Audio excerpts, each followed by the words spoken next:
I couldn't believe it. My parents had found out not one, but two of my deepest, darkest secrets. Oh, wait, let me start from the beginning.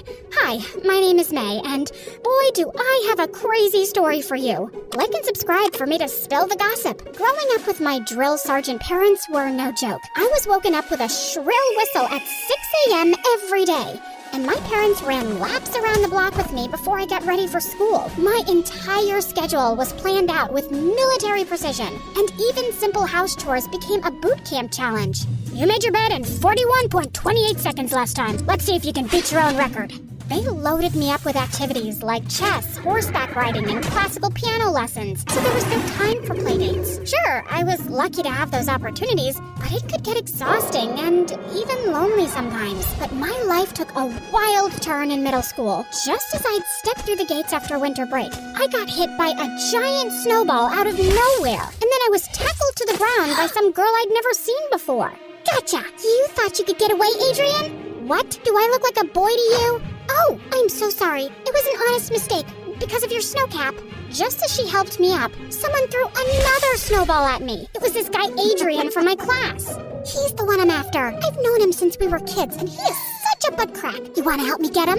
You bet I do. I hurled snowballs and commands like a sergeant till Adrian was begging us to stop. The girl's name was Charlotte, and she just joined my class. And we became friends instantly, which was kind of weird because we were poles apart. Her parents were super chilled out, and Charlotte even called them by their first names. The three of them would have water fights all over the house and eat junk food for dinner in front of the TV. And Charlotte was the artist type who was into painting and music and always had her head in the clouds, so she didn't have the best grades. Meanwhile, I was used to getting all A's and was more of a nerd, but a very lovable one. When we got into high school, Charlotte fell in love with playing the guitar and decided to form a rock band with me as the pianist. She also added Adrian to the gang as the lead singer, and his bestie Caleb, our school's parade drummer. We called ourselves the High School Dropouts because it sounded cool. I'd always played classical music, but being part of Charlotte's rock band was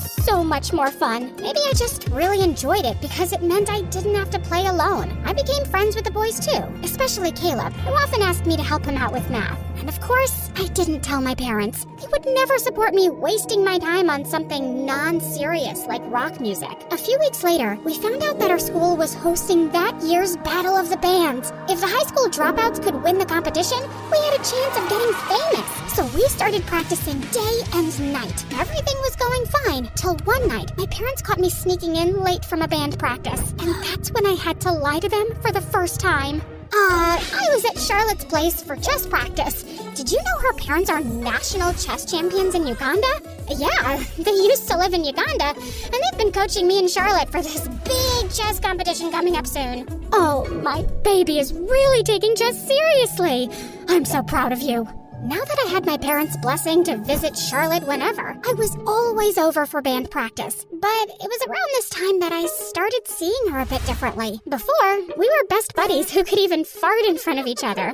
But lately, I've been feeling nervous around her. Like one time, it was only the two of us, and I just couldn't seem to play the notes right. Charlotte leaned over my shoulder and placed her fingers on mine as she guided me, and it sent butterflies in my stomach.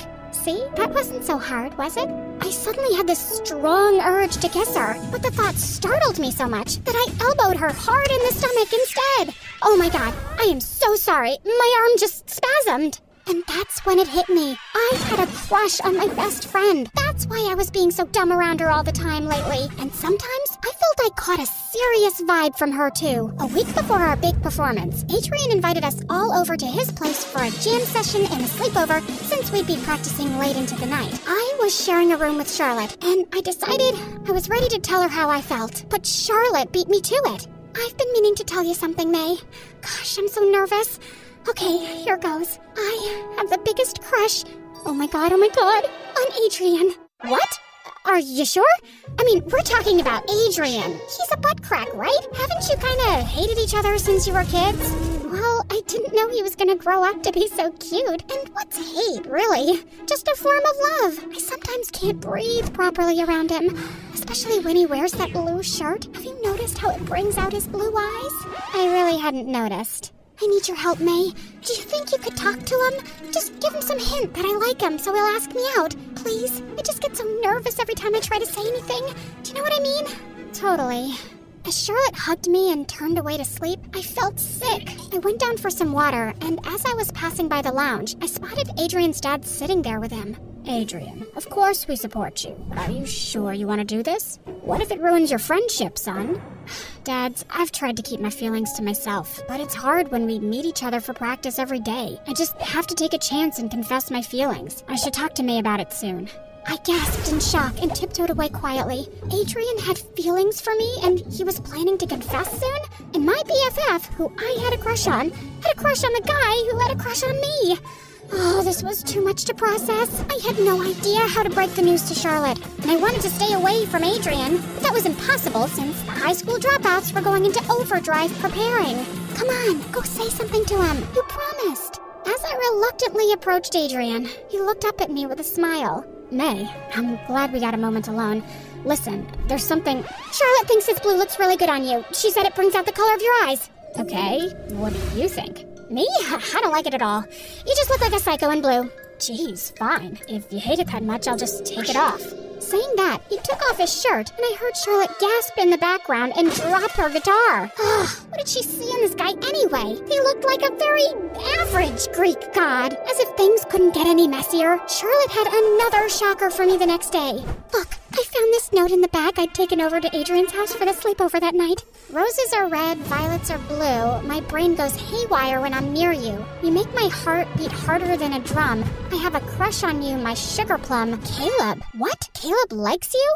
It sure looks like it. He must have slipped it in that night, but I only found it yesterday. Oh, this is so bad. I have a crush on his best friend. If Adrian and I start going out, fingers crossed, it'll ruin their friendship. Can you talk to him and let him down gently?